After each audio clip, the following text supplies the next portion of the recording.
Welcome on in, guys. Tobin here with you. Thanks for checking out the channel. Hope everybody's doing fantastic. If you guys could subscribe, that'd be cool. That means something to me. Your love. But I appreciate you guys stopping by. So all NBA was revealed, and Bam Adebayo did not make any of the 3 All-NBA teams. I cannot say I am surprised. I know that the Heat did not have a world beater record. Bam Adebayo just made his first team all defense.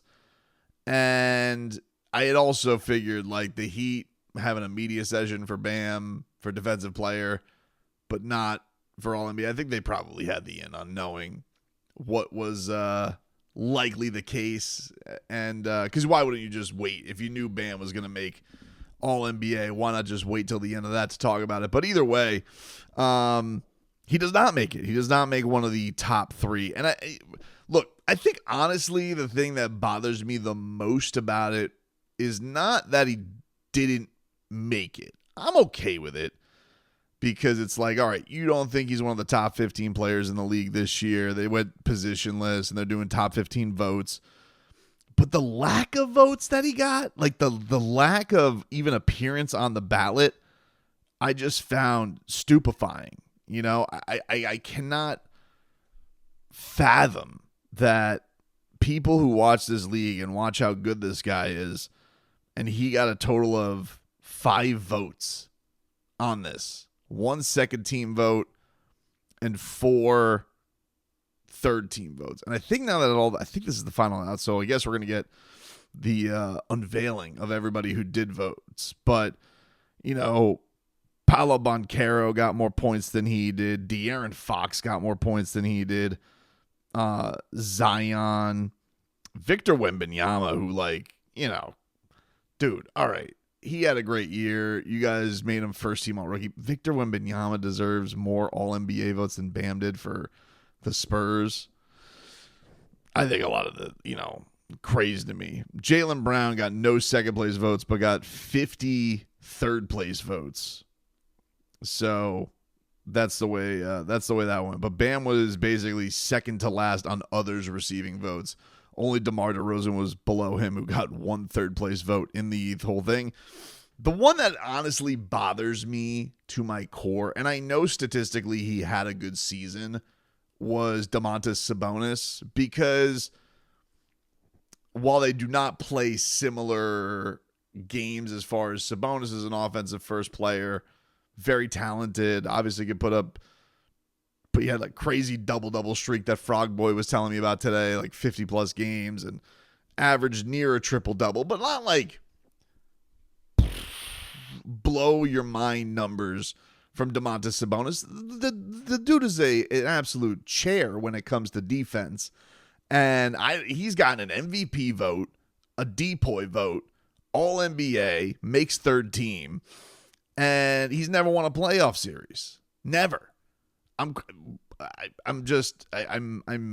flabbergasted by that this guy is, I guess, held in such higher standard than Bam, because people may say, "Oh, Tobin, you don't stand for the West Coast." No, incorrect. Because you jackals, I was watching Sabonis on the Pacers a lot. Like Bam versus Sabonis was always a fascinating matchup, and I feel like Bam got the better of it a lot.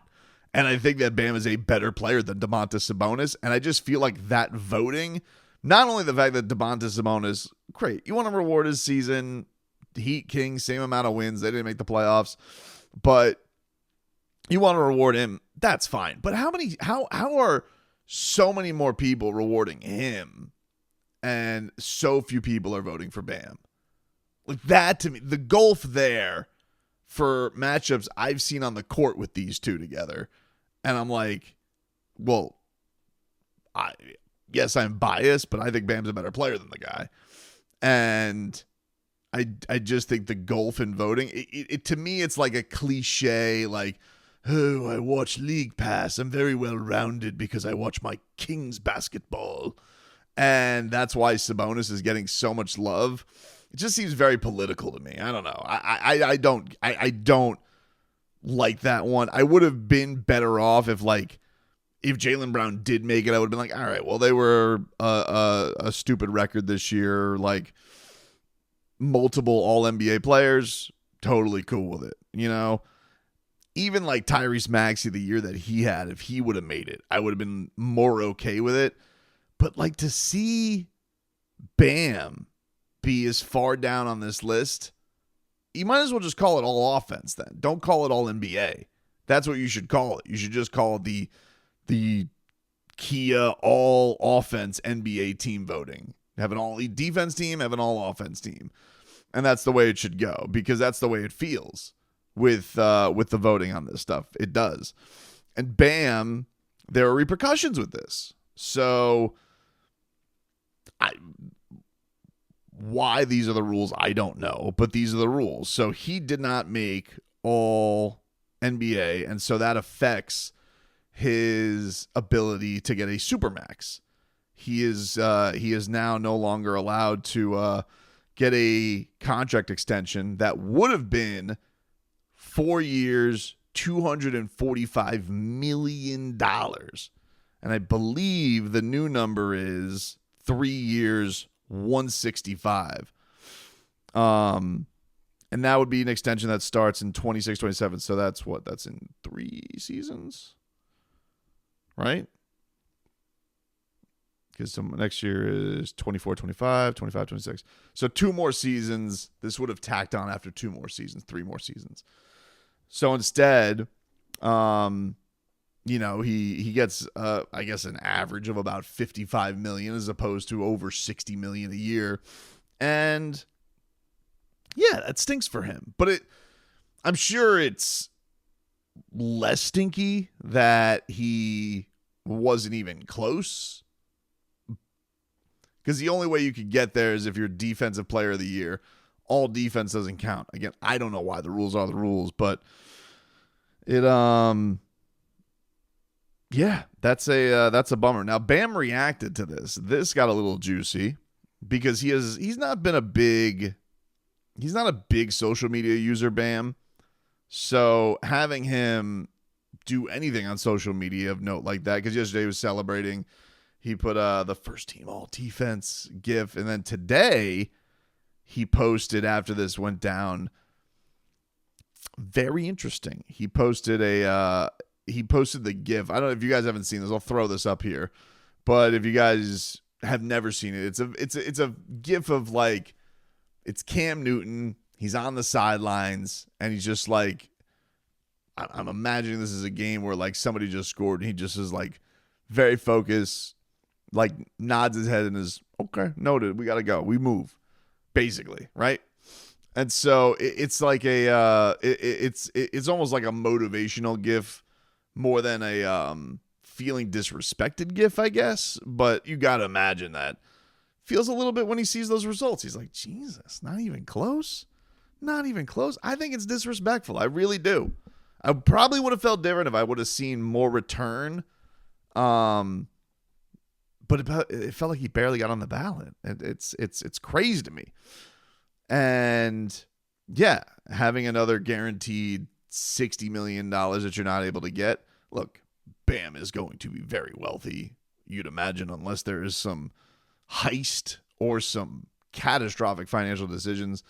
The dude is going to be set up for generations. So amazing for him.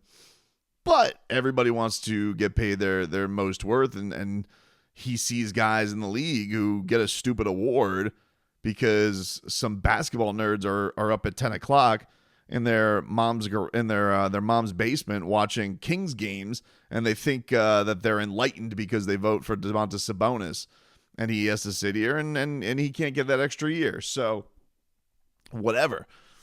There was one good thing that seemed to come out of this, though. Been tagged on this a lot. It was noted. I went and did the old double check myself, took my own screenshot, as I like to in situations like this. But Bam Adebayo, his tweet, liked by Donovan Mitchell. Very interesting. Very interesting. I don't know what to make of it. He could just be sticking up for his friend. showing a little support to his very close friend, could be thinking to himself, when we're playing together next year, the snubbery will not be tolerated anymore for Bam Adebayo. And I've talked about this a little bit with the all defense thing, but I do think for Bam, some of the reporters yesterday were asking him about the idea of like, do you feel recognized as a two-way player, right? Because I do feel like Sabonis ain't locking anybody down, dude. And nobody of this stratosphere of the best defenders, other than, I guess, what Victor Wembanyama is going to be asked to do, but, his team stinks. So, and he was a rookie. So, like, there's no pressure on him right now. I'm talking about real pressure to win. Nobody is asked to do what Bam has to do defensively, and then is also told, hey, you have to be one of the top 2 scorers, maybe the top scorer on our team to help produce this and defend at the level you defend. None of these guys do. None of them. None of them. None of them. And the only guy that I could think of recent memory that you could put in that class is Kawhi. But the rest of them on this All-NBA, like, probably Giannis a couple years ago with what he was doing defensively when he was winning Defensive Player of the Year, but not now. Not like that anymore. It's crazy to me. It's crazy to me. So it's a bummer to me that Bam Adebayo it's getting better, but it's not good enough. Like, it's getting better. The respect is improving, but it's definitely still lagging behind where it should be, because other people are getting more respect for doing less than he has. And, you could say, oh, well, this is a year-to-year award. Yeah, fine. That's fine. But this has been a pattern that we've been following. And, yeah, quite frankly, it's horseshit. I don't know what to tell you. The guy deserves more flowers than that. He does. So, anyway, Sabonis. Do me a favor, kids. Go watch Bam Adebayo dunk on Sabonis. Do a little research for tonight. All right, old Professor Tobes is giving you some homework.